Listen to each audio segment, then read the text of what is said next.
I'm Dr. Jennie Bristow. I'm Reader in Sociology at Canterbury Christ Church University, and I'm a sociologist of generations. Could you tell me a little bit about what that means? What's the sociology of generations? Why does it matter? The sociology of generations is, as I tend to employ it, it's a very kind of contested kind of area, and people go at it in different ways. But to me, it's a way of kind of looking at history in an embodied form. Concepts of Existence, Greek Origins of Generational Thought by Laura L. Nash, 1978. What marks a generation? When the term categorizes a group of people unrelated by blood, the critical criteria defining a generation are endlessly variable. From the nearly meaningless numerical division by decades, the 60s generation, for example, to the mutual participation in a specific event as profound as Vietnam or as trivial as drinking Pepsi Cola. Age itself may mark a generation, with specific physical characteristics, gray beard and stooped posture, or behavioral patterns, as in Gibbon's brisk intemperance of youth, providing the definitive signals. But our most secure standard for defining a generation rests on the Greek root of the word genos, whose basic meaning is reflected in the verb geneste, to come into existence.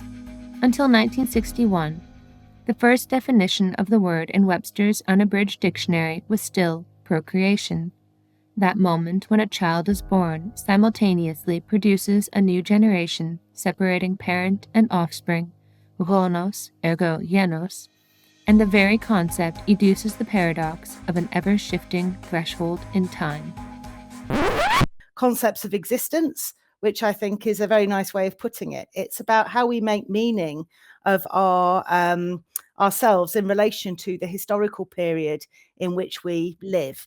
So sociologists, most famously Karl Mannheim, writing in the 1920s, and then subsequently have used the concept in a number of ways, but largely to try and explain how cohorts born at certain times then kind of take on in early adulthood and shape the zeitgeist, the spirit of the age. So it's about that temporal relationship that we have with our societies.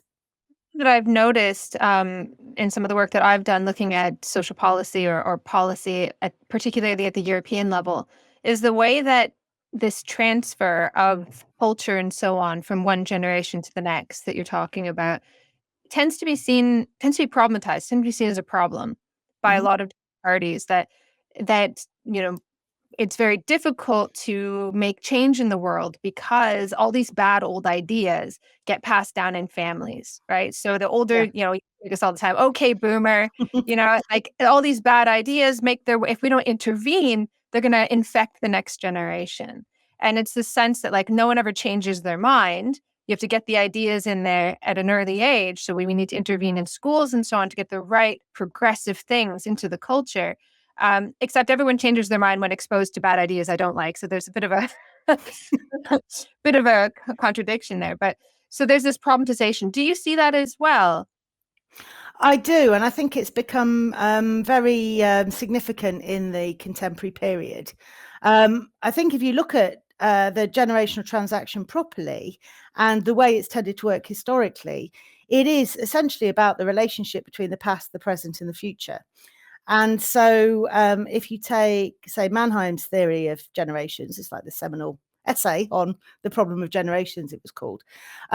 What he was concerned with in the first instance was how the continual emergence of new participants in society is a way of kind of both passing down the cultural heritage of that society, but also rejuvenating it, renewing it. Okay, so that whole relationship with the past, primarily through families, actually, but also through institutions of secondary socialization, such as schools, is centrally important. So young people don't just absorb the ideas of older generations. They come across them and they make them their own. And this is what gives knowledge its dynamic character. I think what's kind of happened over the past, I suppose, 3 decades in a number of arenas, but particularly education and parenting culture, is that there's been a kind of fear of that spontaneous generational transaction in the way that you described, this idea that actually that kind of relationship between the past and the present through close and intimate bonds doesn't achieve the objections of the present. Okay, so there's been an attempt to insert present day considerations into the transfer of knowledge at that very basic level, which really is very, very disruptive, because what it does is it kind of, well, it threatens to wipe out the wisdom of everything that we've known by the force of kind of very, very present day, often fleeting, actually, kind of emergencies that are seen as important. This could sound a bit hyperbolic, like, oh gosh, it sounds very conservative, that all of our knowledge is going to be wiped out by these newcomers with their big ideas and so on. Can you give me an example of what you mean by this? Gosh, well, I mean, there are several. I think one good example comes from the arena of parenting culture, where there's a sort of, the kind of classic idea of how you raise children is that you rely on your own experience of being a child, and you rely on your experience of your mother and your grandmother to take on board that responsibility for bringing your own child up and, educating and socializing them in the way that happens within the family. And throughout history, I mean, we see this in social scientific literature, but also in novels, films, whatever, personal experience, right? Every new parent doesn't set out to say, right, I'm going to raise my child exactly the way I was raised. Often they say the opposite. They say, I'm going to do something different. I didn't like that. I'm going to be a different kind of parent. You work on the experience. This is what I mean about every generation making the knowledge of the past into their own, really, and having agency in that process. The big kind of problem with parenting culture in its kind of newer form is that it sort of sees that process as problematic as well, because it says, well, actually what parents should be doing is listening to experts, people who have got a kind of a universalizing view of the best way to raise a child. So you shouldn't rely on parents being able to use their own knowledge and experience and the reactions to that in terms of informing how they bring up their babies. You should get them to read the latest books and blogs and go to parenting classes, obey all of the kind of, the norms of the 21st century parent, and do that. And that's kind of what I mean. In relation to the conservative aspect of it, you see, I think that the old way that I described, I wouldn't say that is conservative, actually, because it appreciates that knowledge is dynamic. Ideology and Superstructure in Historical Materialism by Franz Jakubowski, first published 1936. Page 60. The relation between consciousness and being can thus only be correctly understood if being is conceived of dynamically, as process. It then loses its rigidly objective form. Individual things on the surface of social being are removed from their isolation and seen as processes within the framework of the social totality. When the great basic principle of the dialectic is applied, the world is not seen as a complex of achieved things, but as a complex of processes. Social reality, in its historical flux, is shown to be human reality, that is, the totality of human relations rather than a relation between things. Consciousness no longer stands outside being and is no longer separated from its object. It is a moving and moved part of the historical becoming of reality. Consciousness is determined by the transformation of being, but, as the consciousness of acting men, it in turn transforms this being. Consciousness is the self-knowledge of reality, an expression and a part of the historical process of being, which knows itself at every stage of development. That, younger generations in taking things on board and then transmitting them to their own children or the children they teach, are, they're not kind of just funnels from the past into the present or the future, in that way. They are very much actively making that knowledge. So I think that is dynamic. And I think a lot of the problem with the kind of very presentist mindset that seeks to replace that experience with a kind of devotion to expert advice that's very much constructed around the imperatives of the now. I think that the problem with that is that it's very, very rigid. It's actually, I wouldn't say that's conservative either, but it doesn't allow for the dynamism of knowledge and experience in the way that properly that would operate.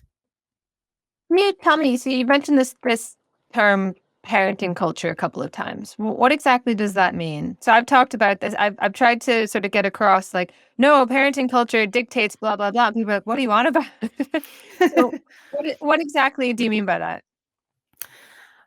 Okay, so I'm visiting research fellow at the Centre for Parenting Culture Studies based at the University of Kent, which I maybe should have said in the introduction. But that's been running for sort of over 10 years now. And with colleagues there, we've written a book that we're now kind of updating into a second edition, looking at how things have moved in the past 10 years, and particularly the experience of the COVID lockdown for education and family life. And in the discussion of parenting culture, what we're attempting to do is to say, there's always been historically this thing called child rearing. Okay, that's how society, that's a societal project done by individual families, but it was kind of conceptualized as stuff as such. What then kind of began to happen in the 70s and became really crystallized in the 1990s in America, Britain, and then has now kind of, sort of bled into Western Europe and more broadly, was that project of just kind of raising the next generation became turned into a sort of dogmatic imperative, really, a very politicized activity that politicians and policymakers put at front and center of their approach to leading society politically, that takes it out of the domain of just what parents do and turns it into a kind of top level normative demand, really, that people kind of practice their parenting in a particular kind of way. I don't know if that's clear, but it's a kind of a very kind of behavior orientated approach to child rearing, which says, what matters is it doesn't matter who you are, but you must, for example, read to your child for 10 minutes a day. Otherwise, their brains will shrink and they'll go on to commit crime. I am not making this stuff up. This is all in the policy documents. You must breastfeed. Otherwise, your child will be somehow limited for the rest of their life. And this will lead to social problems. It's the linking of the kind of individual parenting strategies. And people didn't used to talk about parenting strategies, right? This is new. But it's the linking of parenting strategies or behaviors with social problems in that very direct way that has taken it into this kind of domain of something that's distinctly parenting culture. Yeah, I think that's fairly clear. So just to sort of reiterate, a lot of people will link this to neoliberalism, for instance, that there's this sort of permeation of neoliberal sort of goal-oriented thinking where every aspect of your life has to be geared toward key performance indicators. So all family life becomes this like these made up of all these processes and all of these behaviors that you have to go through in order to create this citizen that's going to be employable. And if you mess up in any of these areas, these social problems or this failure of whatever objective it might be that you're supposed to be living up to, it's your fault. And in this way, it kind of deflects attention from, a broader society with a class structure that's pretty resistant to change and so on. And it's like, no, what did the parents do? And then, it becomes this endless search for solutions to these wicked issues, these problems that just can't be solved. And it's like, well, okay, the parents messed up. We have to intervene a little bit earlier. We'll intervene in the first 3 years. No, once she's pregnant. No, in the woman who can have babies. So it becomes like all women become subject to the surveillance because the last solution didn't work. And instead of thinking like, oh, maybe parents are not the root cause of all social problems, they think, no, let's do a brain scan. Let's look at your genes. They go deeper and deeper into these things. I was just going to say, I think that's true in the way that you describe it. I think there is that kind of neoliberal logic which seeks to desocialize the project of raising children. I mean, it's a very, very individualized approach that sees, the minutiae of what individual parents do as being responsible for this host of problems. I don't think it completely explains it, though, the neoliberal critique. I think it captures part of it. I think there's another aspect of it, which is broader and kind of more cultural, which is to do with the confidence that people have in themselves as, kind of, well, I don't want to say masters of their own destiny, because we all know that's limited, but as being people who are able to kind of shape their lives, their families, that have that confidence and have that autonomy. And this comes, I think, from a wider kind of crisis of autonomy, which is actually, the left is quite responsible for a lot of that, that sort of sees people as incapable of making good circumstances for themselves and raising their children outside of, what is often termed support, but it is also surveillance, by the state, by charities, by all kinds of other organizations. So parents are kind of caught in a trap, really, between the logic of, neoliberal individualism and also this kind of more kind of therapeutic idea that left to their own devices, they can't cope. And so it's not really surprising in that situation, they struggle to basically say, no, look, I want to do it like this because this is what I think is important. It seems to me that culture gets the blame for a lot. Like I'm constantly referencing like my one paper in this area, but I wrote a paper a few years back where I talked about how culture, when it comes to Indigenous communities, is seen as like the cause or loss of culture is seen as the cause of all these issues, which is a really old, outdated idea that one group in society doesn't have culture.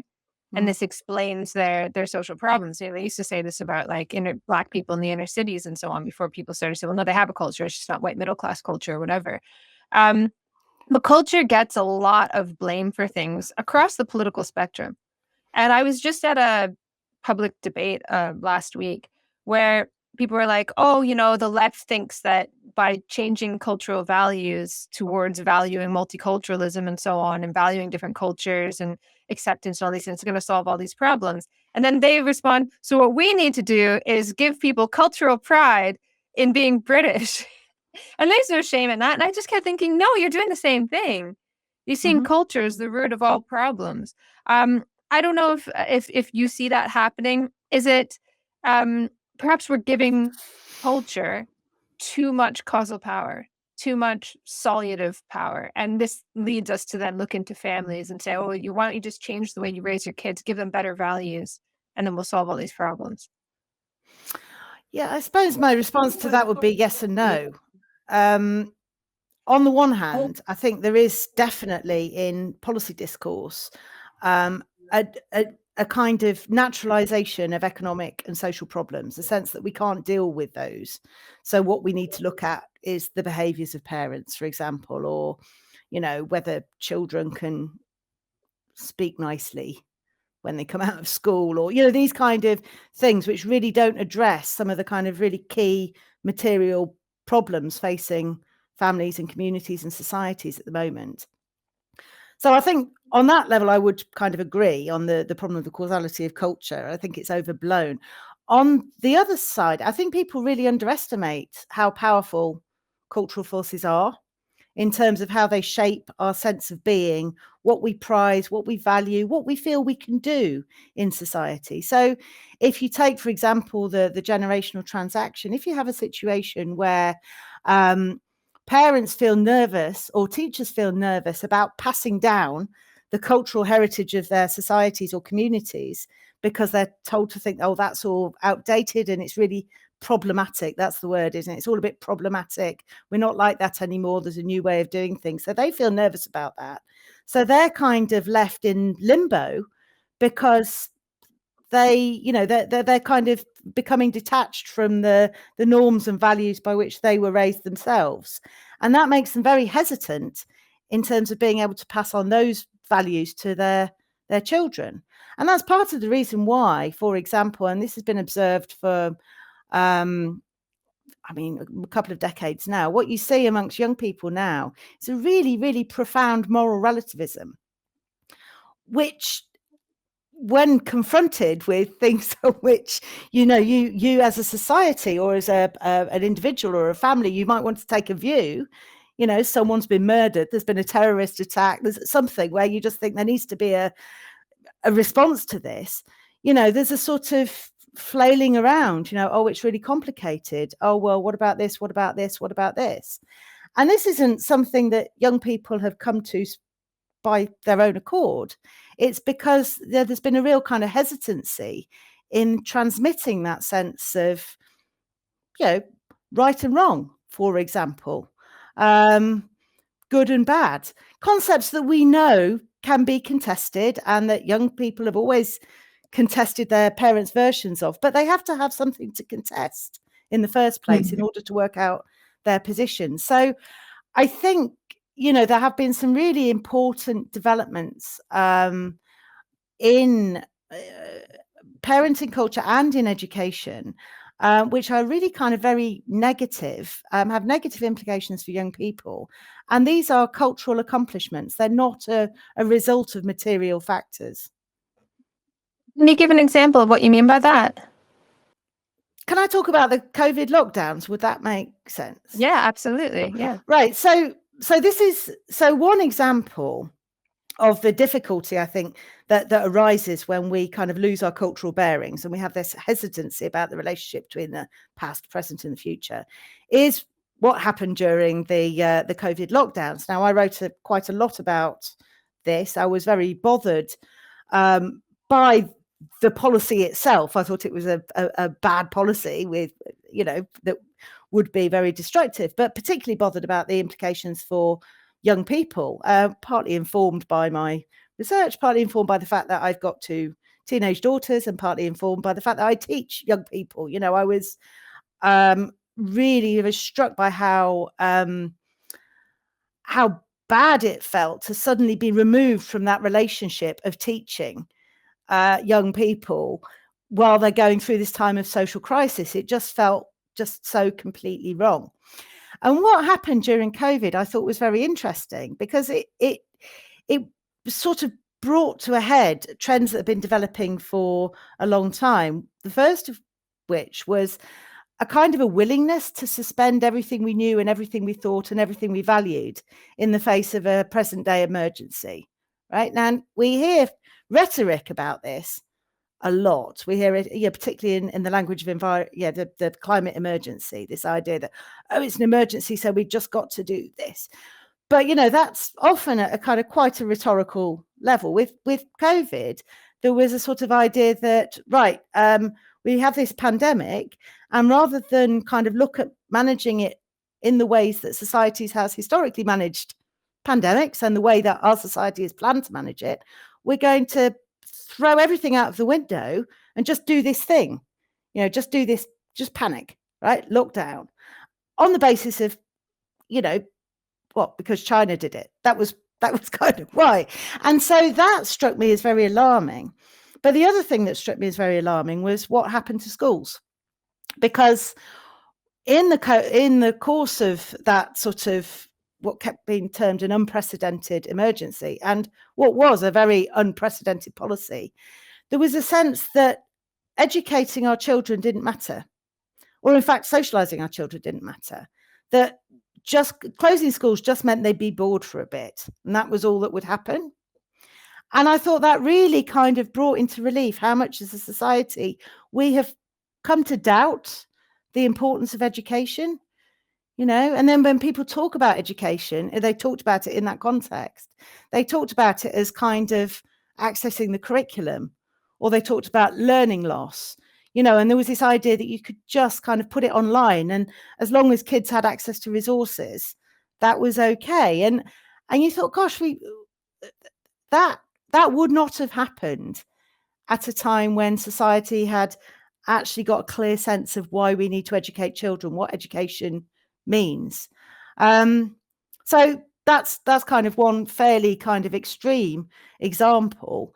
But I think that the trouble is that since that happened, we're going to see lots of smaller examples of exactly this kind of process, because we just, you know, we asked ourselves the question, what is education for? And we came up with a shrug.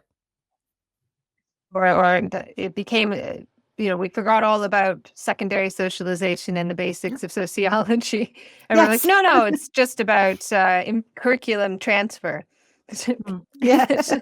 That's it. That's all it's about. We want them to be independent learners. That's what I remember. Yeah. And you think, this is what we try and do with undergraduate students. We try and get them to be independent learners, but we don't just kind of send them to their bedrooms and say, get on with it. And when you've got children being told you need to be independent learners, and you think, well, really, where are the grown-ups in the room at this point? You know? Yeah, it's interesting too. It's all of the obsession with like process in contemporary life, and yet we throw it out the window a lot of the time. Like with maths, for instance, like a lot of people will figure out after doing the long slog of learning math, they learn that, they make up all sorts of little games in their head to figure out what 55 plus 45 means, constantly. And then they teach that directly to students. And they're like, oh, well, adults don't go through this whole process. And then they're like, we'll just teach them that directly. It's like, no, you're able to do that because you went through the long slog of learning math. But another funny thing was that people were panicking constantly for years and years about every little thing being injurious to children's mental health. Then all of a sudden, when people were promoting lockdown, they rediscovered resilience. Oh, don't worry, children are resilient. The irony. So I wanted to go back to something that you said about moral relativism. And that there's a lot of uncertainty around sort of making a strong claim that such and such is wrong. This is true in a lot of respects, and in a lot of respects it isn't. And I wondered if, for instance, like there's this weird coexistence between moral relativism and essentialism or emotional essentialism. And so we've had this where everything's sort of in flux and everything's a spectrum and so on, that weirdly produced a kind of essential truth in feeling and emotion, where I think people look for an anchor, right? They look for an anchor somewhere to put down and hold firm, right? They need something like that. And when it was taken out of the material world, the anchor was put inside the self. And I think ironically, that's a real bad place for that, because the self is so much in flux, right? And so this leads to this sort of like weird essentialism where if I say this today, that's the truth. And if I say something different tomorrow, then that's the truth. I don't know do you see that happening too? Like, how do you make sense of these sort of contradictions where there's a lot of moral uncertainty that coexists with a lot of moral certainty around other issues? Well, I think that's the problem. And you see it all the time. And it is very contradictory in a sense. I mean, sometimes I just think I can't make sense of these contradictions, right? Because you have, for example, identity, how you feel, because that becomes the only thing that you can have a purchase on now. I feel like this, but that's very selectively read, so to take a big controversial topical issue, if your identity is transgender, that's immutable, you can't question that, whatever. If your identity is a woman, then shut up. It's that kind of sense. Now, that is difficult enough for older people to manage to navigate. For younger people, I think it's very confusing, because younger people, by definition, don't have a fixed sense of themselves. They're trying to work themselves out. And so they are often, it seems to me, kind of incited to kind of draw these very, very fixed and binary positions on certain issues, whilst being kind of told that they shouldn't make any kind of firm claims on a whole range of other things. In part 2, we talk about moral uncertainty surrounding the current conflict in Israel and Palestine, historical guilt, and whether or not human beings have more or less power to change the world, for better or worse, than we think. Visit patreon.com/Ashley A. Brawley.